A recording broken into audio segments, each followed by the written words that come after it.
and welcome to those joining online.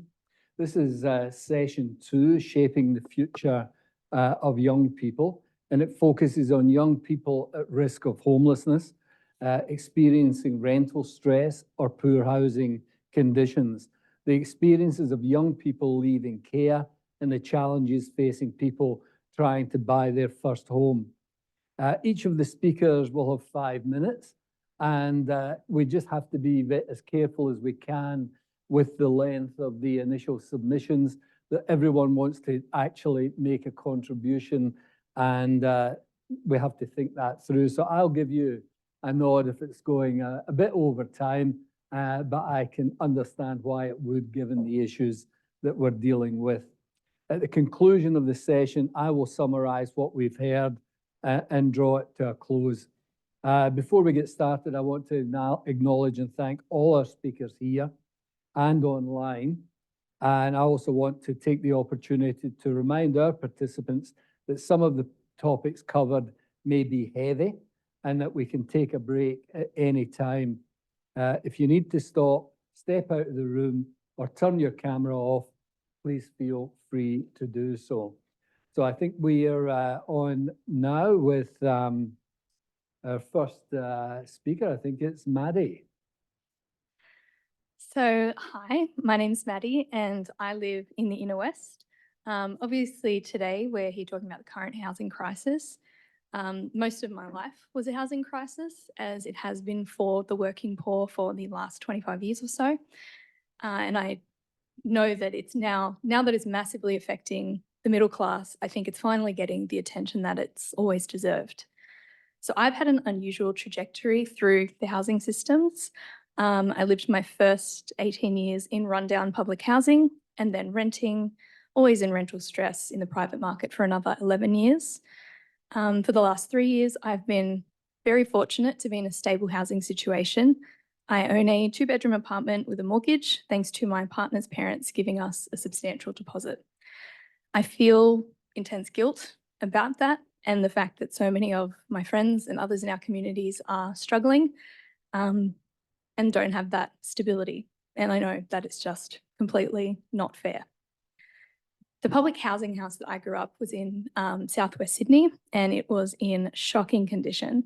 My bedroom was the hottest in summer and the coldest in winter. There was always mold growing, and I was often sick with respiratory infections. We had 1 bathroom for the 4 of us, and the plumbing had to be entirely ripped up at least 4 times. And I mean ripping up the driveway and the backyard and having to reseal the driveway over and over. Every rental inspection was riddled with anxiety on the off chance we'd be kicked into the more expensive and less secure private rental market. And the stability was the one thing that the public housing sector had going for it. I lived in fear of my neighbourhood, which had become a ghetto due to government neglect for decades. Burnt out cars on our street were commonplace, as were used needles on the streets and in the park, as were big domestic violence blow-ups. Living in these substandard conditions felt degrading. It felt like punishment for being poor in the first place. And as a child, I internalized a sense of humiliation and shame from the outside world. Fearing what they perceived to be bad public high schools, my grandparents helped pay for a local low-fee Catholic high school. I never caught the bus home from the train station because when I did, I would be pointed at by students from my school with their mouths hanging open. People regularly derided housos in front of me, generally not knowing that I was one. And when people found out where I lived, sometimes the reaction was, "Oh, well, you don't seem like you're from Claymore," or the other kind of housos, you know what I mean.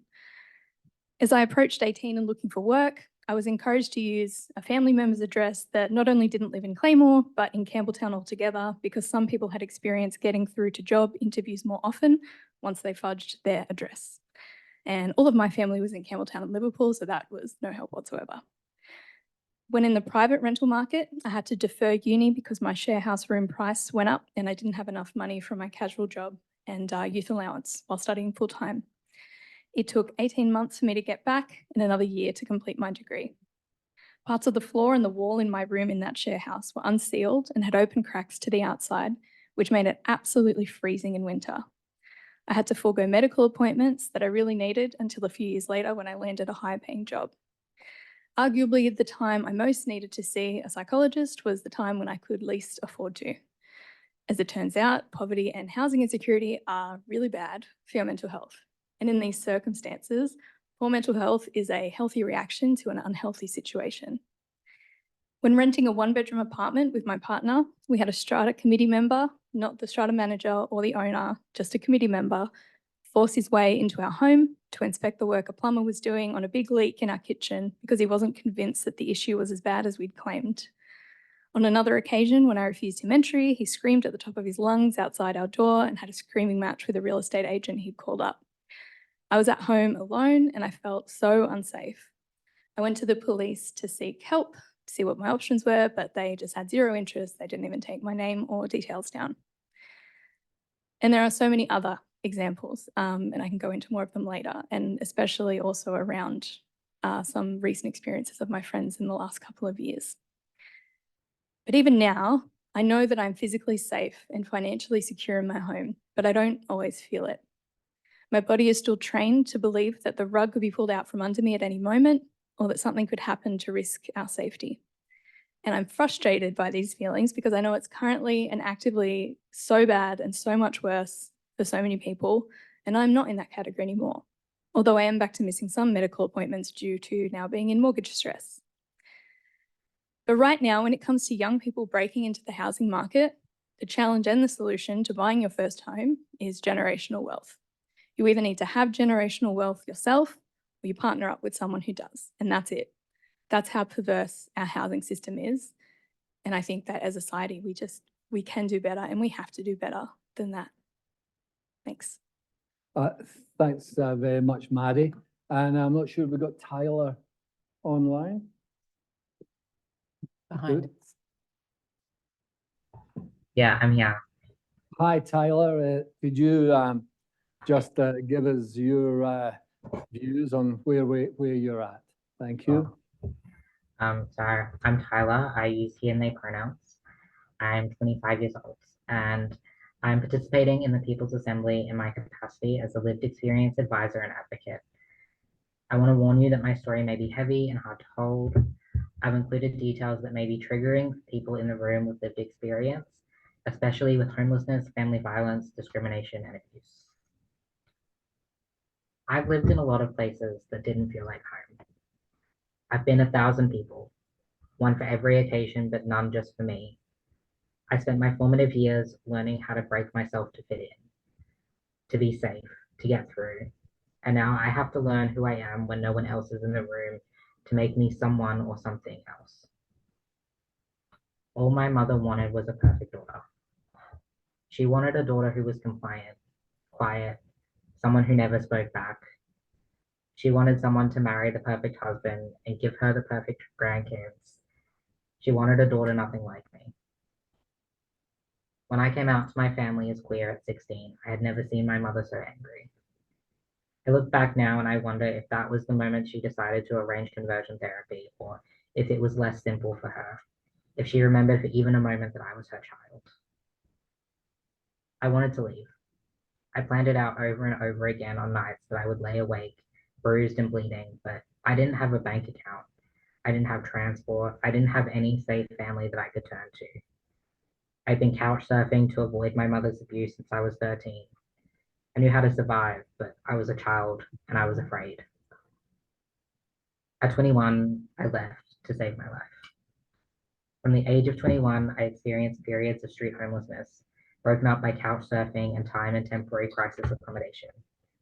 I moved from bed to couch to bench to bed with everything I owned, often daily, for months, with broken ribs and cigarette burns covering my body. This began a 4-year journey of homelessness. There's a decision, or more accurately, a series of decisions, that every young person who has experienced homelessness has to make. You put your name down for a youth bed and assume they'll never call you. So now you have to decide if you're safer in adult homelessness services with little to no support, hoping you live long enough to find something better, sharing space with over 100 strangers, or is it worth the risk to go home with someone and hope nothing bad happens? with a chance at a hot shower and a warm bed for the night? Or is sleeping on the street the best option?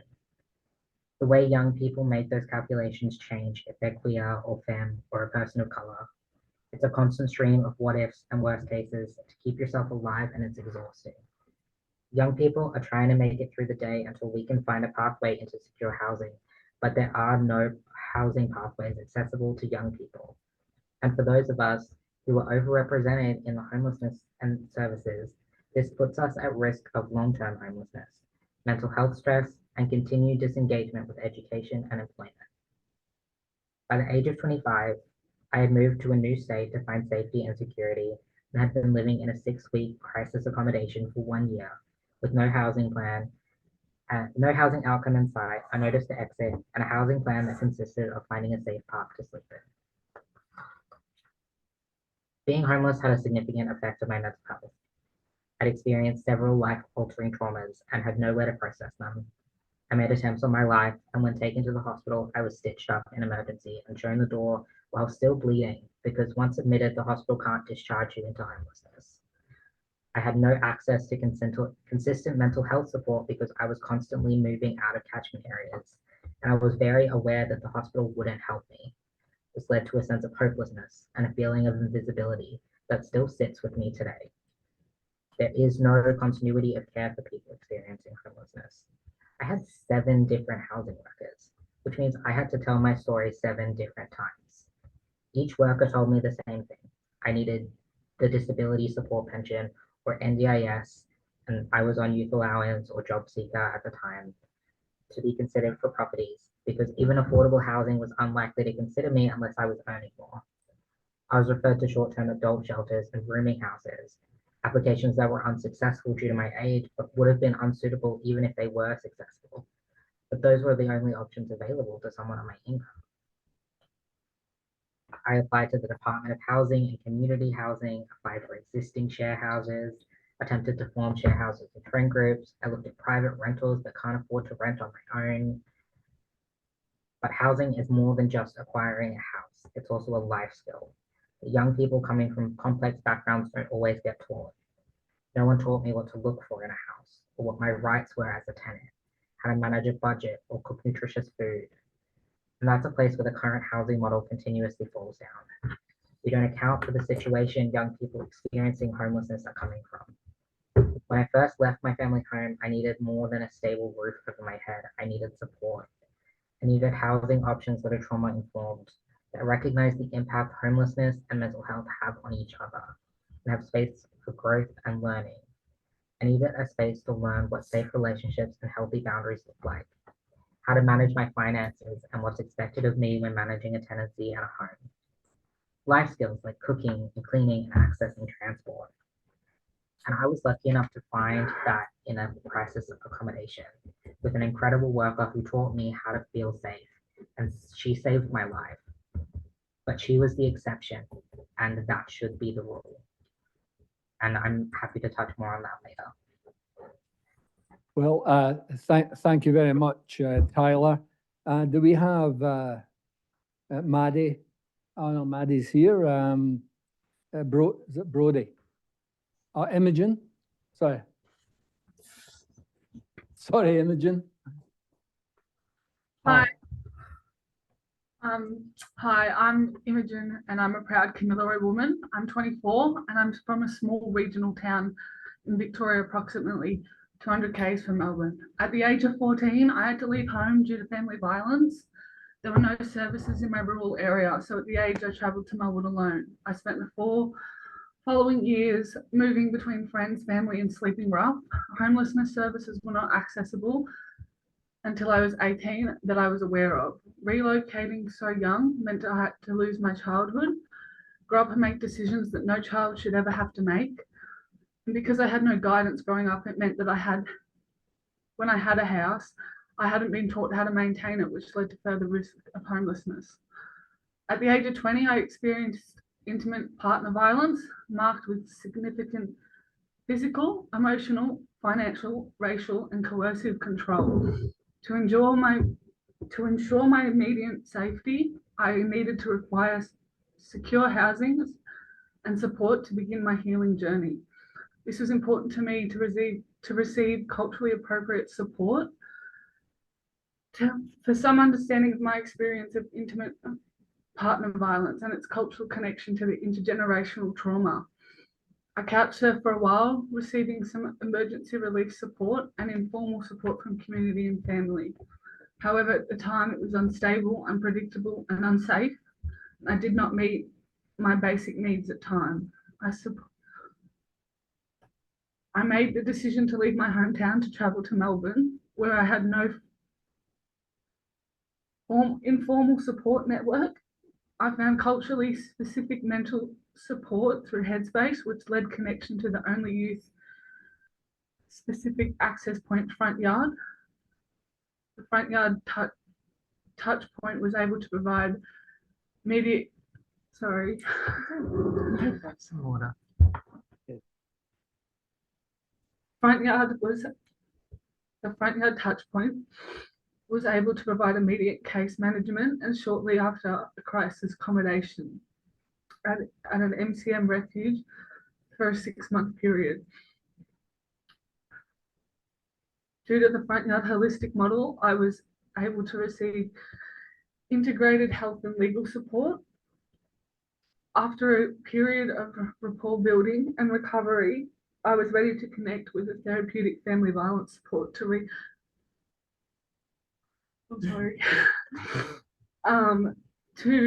reconcile the rupture occurring from my own experience of the previous relationships. I would have not preferred to leave my hometown, and the relocation occurred solely because the housing and support services were not available regionally. Relocating, I'm sorry. Just take your time, you're fine.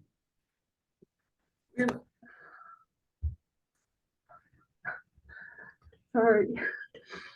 Relocating exacerbated my distress and isolation. I was terrified in the middle of the city. I didn't know Melbourne well. And at the time, I didn't have anyone I knew. And I was really unsure if I wasn't going to make it at times.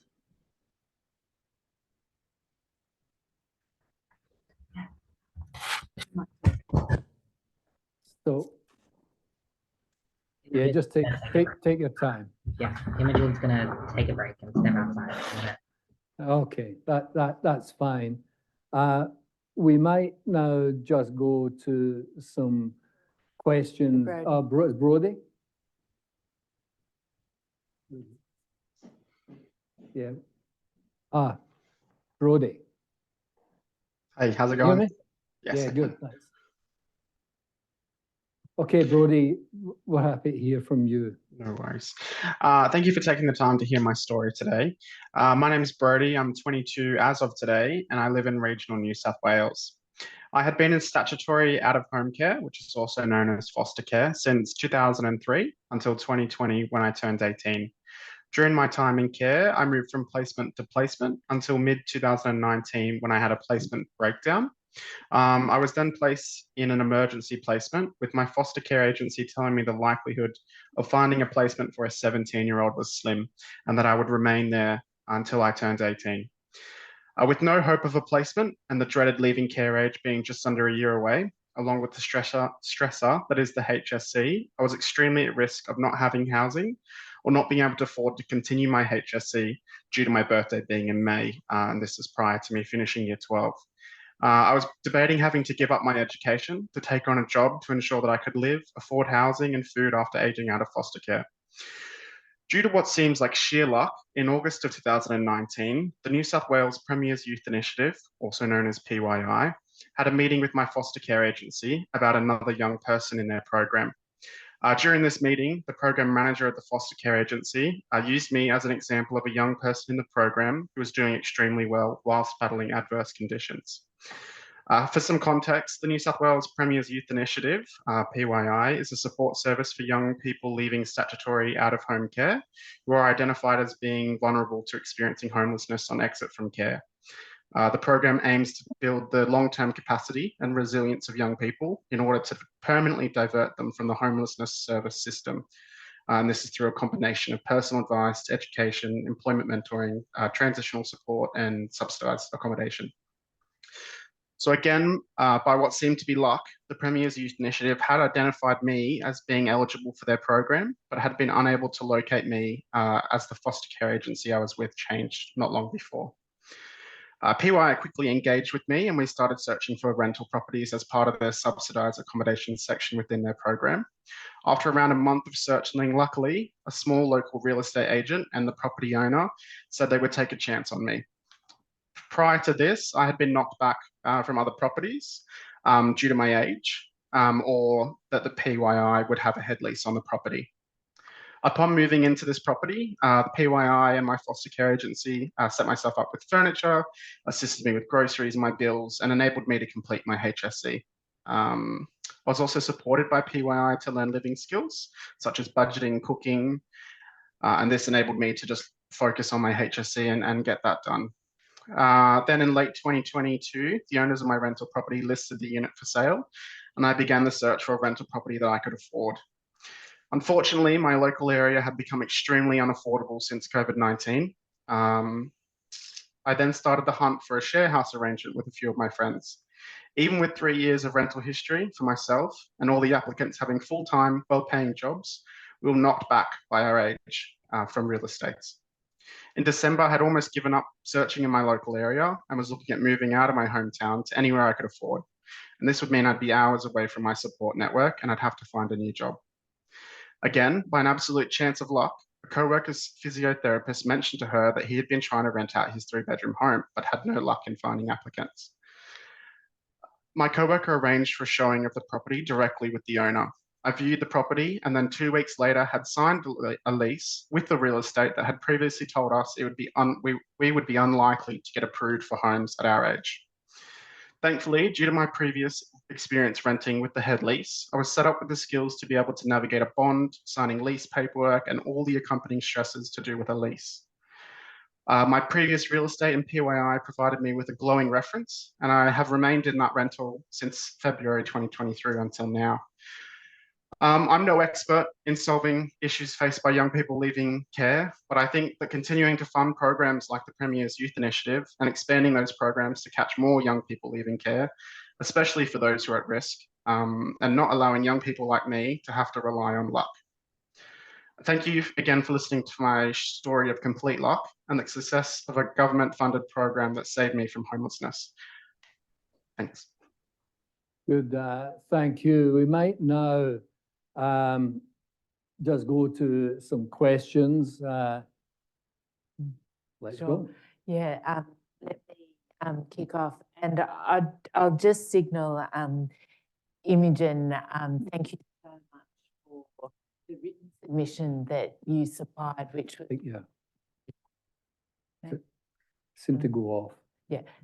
Imogen, thank you very much for the written submission which you supplied. It was very, very powerful, as well as the opportunity to hear in your own words. And I'll just signal that if you do want to return to, complete what you were telling us, or, add anything else, we're just jump in at any point at all. And with having said that, I might actually put a first question, if I may, Maddie, to you in the room. And thank you for sharing, your own housing history, which I'm so delighted to hear personally had a happy, a conclusion at this point for you.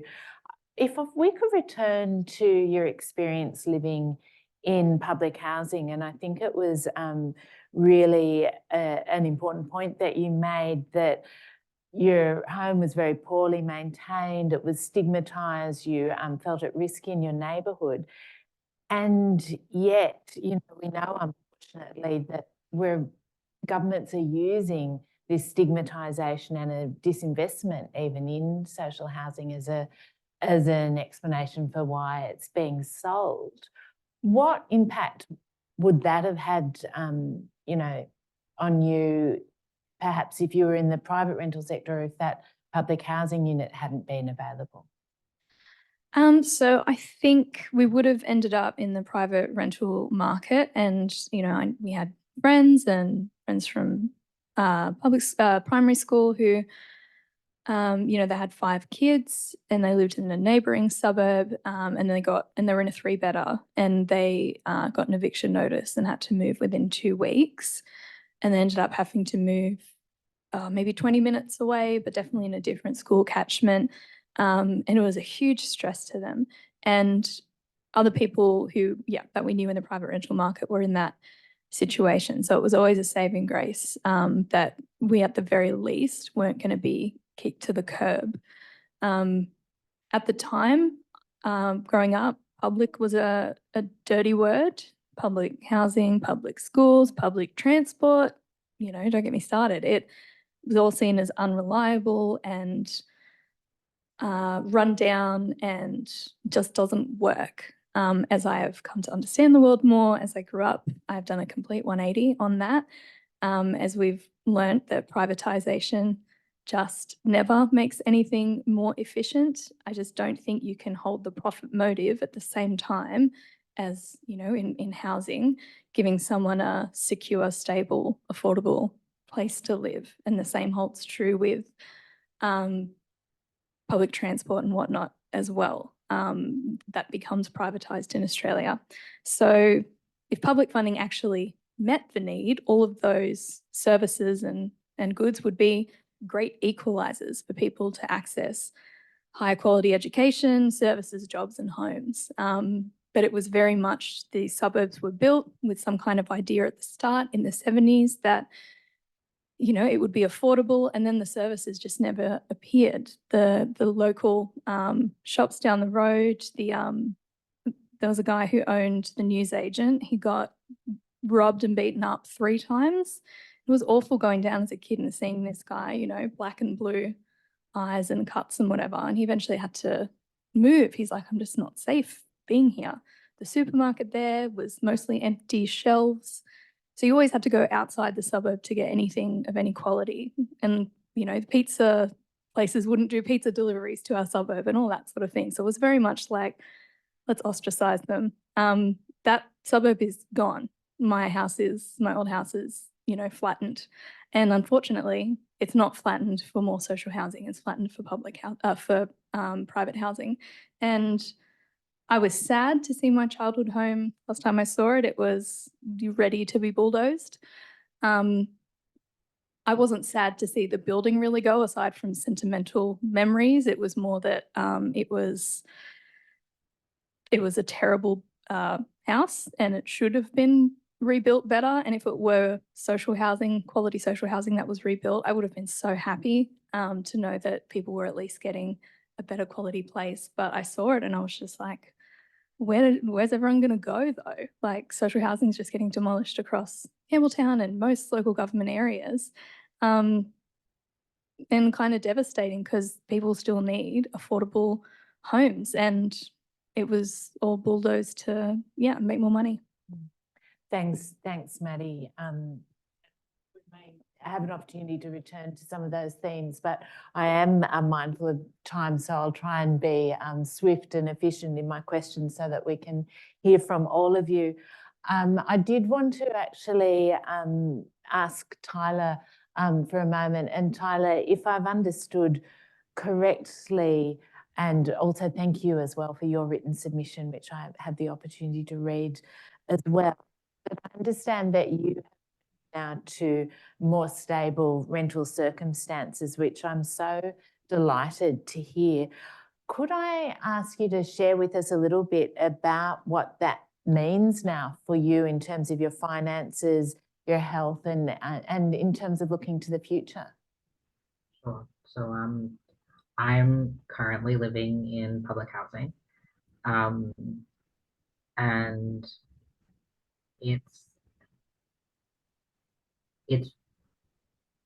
it's different. There's a sense of stability, but because I had such a long period of homelessness and a whole life of instability, there is so much of me that doesn't really trust that. And it's, I also struggle with, the area that I'm in is unsafe. Like there are fights, there are drugs, like the public housing estate that I'm in is loud, and that can be really difficult for me because of the experiences that I've had and my mental health struggles. But having said that, it's better than being homeless. Like I wouldn't give it up for anything. I don't think I could ever go back to private rentals. Like I think I would be anxious. Like I know that this is a place that I could live forever, that I won't get evicted, that I can afford to save money. I can afford to buy things because, I'm probably not going to have to leave next week. Thanks, Tyler. Yeah, you raise a lot of really important points. And I know Imogen, I believe, is there with you. So Imogen, once more, just the invitation. You're very welcome to join us or to send more material following the... Imogen's just stepped outside for a little while. Thanks, Tyler. Let's just go across to Brodie for a moment. Brodie, if I understand you, is it your birthday? It is my birthday. Oh, happy birthday. Oh, That's thank you. absolutely wonderful. Thank you. Yeah. And look, I was, your story as well was so moving, not least because of the happy circumstances that you describe at the end of your story.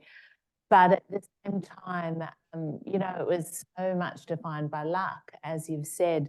And I wonder if we could ask you to reflect on how, earlier more difficult times in your life might have looked if you didn't have to rely on luck, but you knew systemically there was a pathway for you out of care and into secure housing, and how you think the system might be redesigned to take us to that place.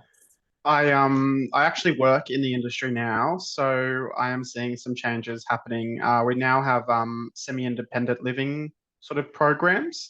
They're for 16-year-olds to 18-year-olds to sort of transition them out of care and set them up for success. So I think if things like that had have existed when I was in care, I think knowing that that's an option that you can potentially get into, I think you don't worry so much about that dreaded, I turn 18 and that's it, my carers don't receive a pay, there's no financial assistance readily available. So I think not having that stressor and allowing, to focus on year 12 and things like that, it would have been, just a massive weight off my shoulders, I think. And I mean, I think for you, Brett, but also perhaps Tyler, you might like to comment. I think one of the real themes that's come across from all of you and from Imogen as well is the importance of what culturally appropriate, can we say socially appropriate forms of care and crisis accommodation support services. Tyler, I wonder if you could tell us something more about your experience in trying to access support services that are safe. So for me, I'm like, as a trans person and a queer person, I really struggled, especially accessing family violence and domestic violence services, because they typically are gendered, firstly, and the majority of them are women's family violence services. And that used to be okay when I kind of first left home and when I first came out, because I still passed as a woman most of the time. But as I continued with my transition, sorry, Imogen's just come back in. As I continued with my transition, those services became inaccessible to me. I can no longer go into a women's family violence service and receive help. And I can't go into a men's family violence service because I've experienced violence from men, so that doesn't feel safe for me. and there aren't very many queer specific services, so that just leaves me without services. And it's the same in homelessness services. There are mixed gender services, which are typically unsafe for a queer person because mixed gender services are mostly full of men because women don't feel safe in those services. And I'm not allowed in the women's services, understandably, because, you know, women see me and don't know that I am not a man. But there also aren't services for trans people. And that's something that I found really difficult. Tyler, thank you so much for sharing that. I think it's so important to have your experience inform the types of solutions and approaches that you know, we want to shine a light on as part of this commission.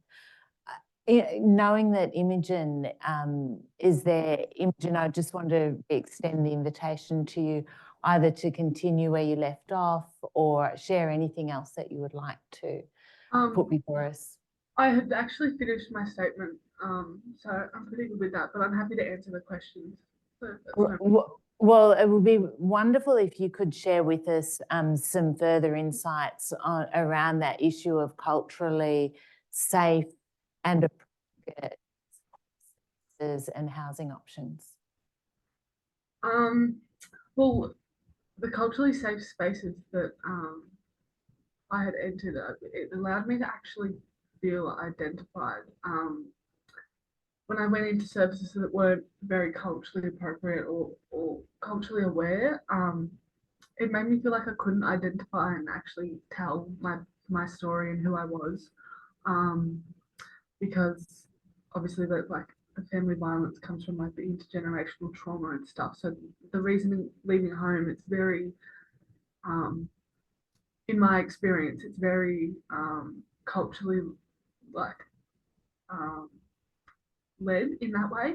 So it stems from a lot of trauma from family and stuff. So having to leave, you know, everything I knew and grew up knowing, and especially like country, especially, it was really hard. And then to have the services not understand, you know, some aspects that I had to deal with, like sorry business and stuff, it was really hard. Whereas when I come into services that understood and had support workers who understood why it was so important for me to like have to deal with that at the moment, was huge. It was detrimental to my health, especially when I accessed services. We were all hitting COVID, so it was also 10 times harder.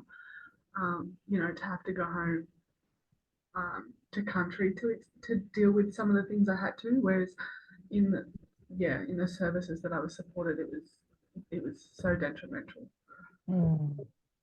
I think I understood correctly, but please do correct me if I'm wrong, that you would have liked to remain in your community, but weren't able to. What services or what support could have made it possible perhaps for you to not have had to leave that community?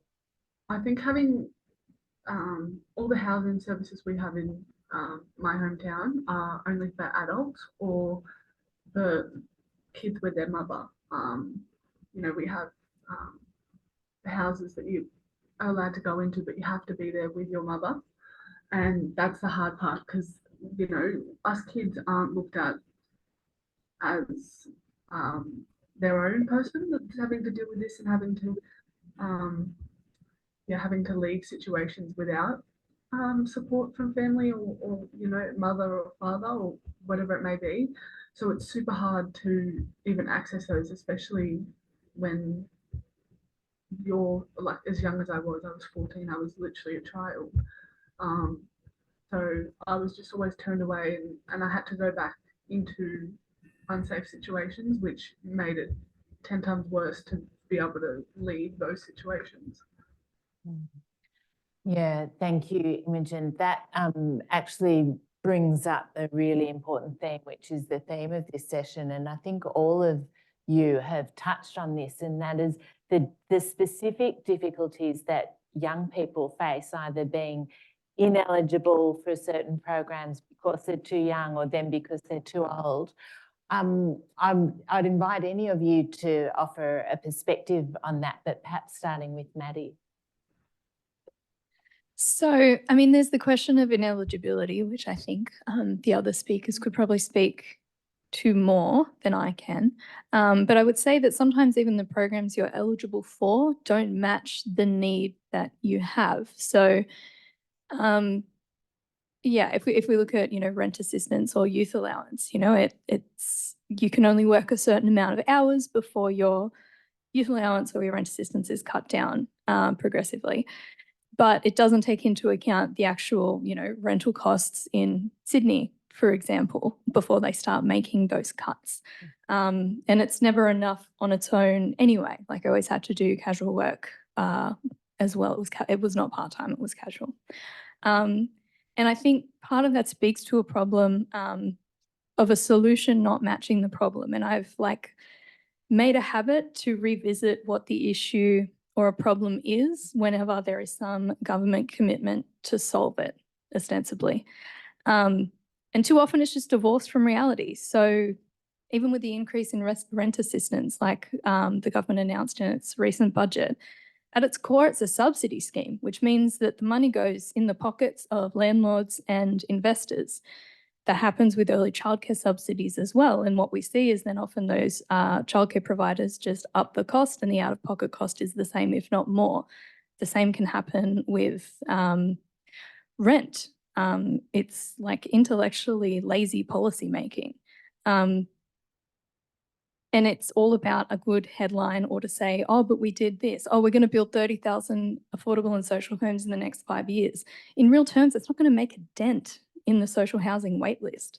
And I think we all need to make a habit, and media, I feel, have a particular responsibility to question these commitments and these programs and these sort of arbitrary eligibility requirements and what they actually mean and look like in real life. I think when it comes to the provision of affordable housing, I think universality as a principle has to be at the heart of it. We've seen so many people on the margins that we go, oh, someone fleeing domestic violence, how terrible that they can't get an affordable home when they go through affordable housing providers. Why is it the case that people can't just, log on to a, domain and find a modest apartment that's appropriate for them and at an affordable rate? That's that hyper targeting of eligibility and programs and whatever else, especially for public and social housing, I think is part of the problem. We should just consider that every person has the right to an affordable, safe, secure, stable home, and a good quality home. And if that's your starting point, I don't think we would have these problems that we currently have. And until we start putting that at the heart, I don't think there would be meaningful change. Thanks, Maddie. And we might, Doug, if it's okay, just invite Brodie and then Tyler and Imogen to have any last remarks. Brodie, is there something you'd like to put forward, a final solution from a youth perspective? I think specifically for what I'm talking about today, I think there's been a lot of work that's gone into the industry to make it better, increasing the leaving care age, setting up semi-independent living arrangements, the Premier's Youth Initiative, which was a Kickstarter for this whole change to setting up subsidized accommodation for people leaving care. Yeah, I'm talking about a very targeted topic, so I don't know what else I could comment on for the other situations. You've been really helpful and great insights. Thanks so much, Brodie, and have a wonderful birthday. Thank you. And Tyler and Imogen, any perspective you'd like to share this morning? I think for me, the most important takeaway is centering lived experience in a youth voice, especially when making decisions that directly affect young people. I think a lot of the problems that we have is we're making decisions for people without actually consulting the people that we're affecting with our decisions. You know, no one is asking them, and I think that's the first step to a solution. Yeah, that is my takeaway from this. Thanks so much, Tyler. And Imogen, do you want to have a final word as well? I couldn't agree more with Tyler. I think that, you know, having lived experience at the front of everything that comes is the most important thing. But I think also coming from my perspective in the sense of I feel like our rural areas are very missed and they aren't at the forefront either, you know, which leads to more issues. So I think that's also something that needs to be looked at a lot better. I feel like we look at our big cities, but our country kids miss out on a lot. Thank you so much, Imogen. Wow, you're all very, very impressive and inspiring young people, if I may include you in that cohort as well, Maddie. Doug. Well, look, thanks again for everything that you've said today. There are issues such as, you know, out-of-home care, you know, in many states still finishing at 18. And I think what sticks out to me was that Brodie had support and a pathway to get stability. And, you know, others that we've heard from did not get that. And it just shows the importance of having some type of pathway to help everyone. I think I turn this way. Yeah. I don't know where I'm looking here. But, you know, it was really great. And I think what comes through is like every other area, it's about stability. It's about financial security. It's about safety. It's about cultural safe space. And the other interesting thing that came through today was after having experience in the public, in the private rental area, any difficulties that were there in the public area disappeared because at least there was some stability, safety, and long-term capacity to live in a home. So again, for me, what continues to come through is that having housing predominantly based in the private rental market is quite a problem, and there needs to be more community and public housing to give people options. So thanks everyone. You know, Imogen, Maddie, Tyler, and Brodie. It was fantastic hearing from you, and you've given us some real big insights into the issues that we need to deal with for young people, but fundamentally, they are the same for everyone. Thanks.